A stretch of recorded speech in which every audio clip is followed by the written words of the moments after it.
Section 498 అనేది ఎంతమందికి ఈ చట్టం గురించి అవగాహన ఉందనుకోవచ్చు? యాక్చువల్లీ ఆ 498 సెక్షన్ ఏం చెప్తుంది?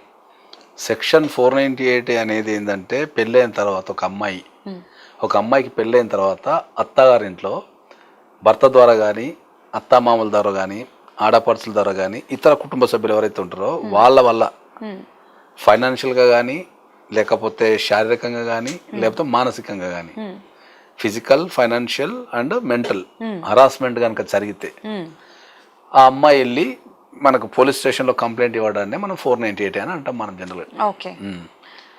దీని గురించి చెప్పాలంటే ఏంటంటే ఇది మనకు 1982లో అప్పుడు మనకు 1982లో అప్పుడు సామాజిక పరిస్థితులు వేరు ఉండి అప్పుడు ఈ కట్నము, దురాచారము, తర్వాత అమ్మాయిల్ని కట్నం కోసం ఇబ్బంది పెట్టడము, డౌరీ హరాస్మెంట్ అప్పట్ల కాలబెట్టి అప్పట్లో రకరకాలు చంపుతుండే.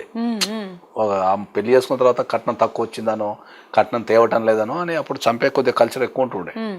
సో దాన్ని నివారించడానికి ఒక పెళ్ళైన వ్యక్తి ఒక కొత్త ప్రదేశానికి వెళ్తుంది కాబట్టి ఒక తను పుట్టి పెరిగిన పుట్టింటి నుంచి ఒక కొత్త వాతావరణంలోకి వెళ్తుంది కాబట్టి అక్కడ వాతావరణంకి వెళ్ళినప్పుడు అమ్మాయికి కూడా చట్టపరంగా మనం రక్షణ ఇవ్వాలా, అక్కడ ఆమెను కాపాడుకోవాలనే ఉద్దేశంతో అప్పుడు గవర్నమెంట్ ఇది 498 అనే సెక్షన్ ని ప్రవేశపెట్టింది. సో 1982లో వచ్చింది ఈ చట్టం.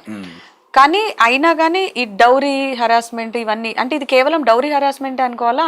డౌరీ హరాస్మెంట్ అనేది ఒక కామన్ వర్డ్, జనరల్ ఒక కామన్ వ్యక్తి మాట్లాడుకునేవాడు.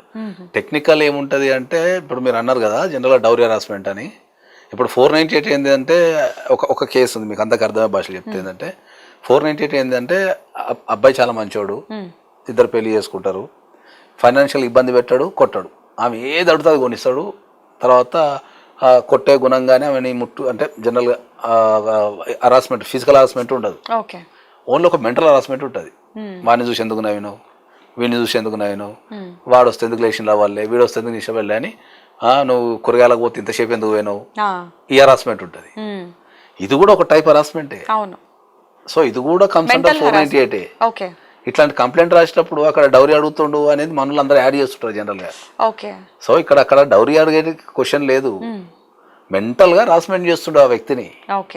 ఒక రిలేషన్షిప్ని అడ్డు పెట్టుకొని నువ్వు భార్యవు, నీ లిమిటేషన్ ఇంతవరకే ఉంది, నువ్వు ఇట్నే బిహేవ్ చేయాలా, నేను అడిగిన దానికి దానికి ఆన్సర్ చెప్పాలా, నువ్వు నేను చెప్పిన టైంలో కూరగాయలు అర్ధగంటలు తెమ్మంటే అర్ధగంటలు తేవాలా, మధ్యలో ఇంకా ట్రాఫిక్ వచ్చిందా, వర్షం పడ్డది, అందరికి సంబంధం లేదు, నువ్వు కూరగాయలంతా ఎందుకు నవ్వుతూ మాట్లాడినావు, ఇదంతా హరాస్మెంట్కి ఇదికి వస్తుంది.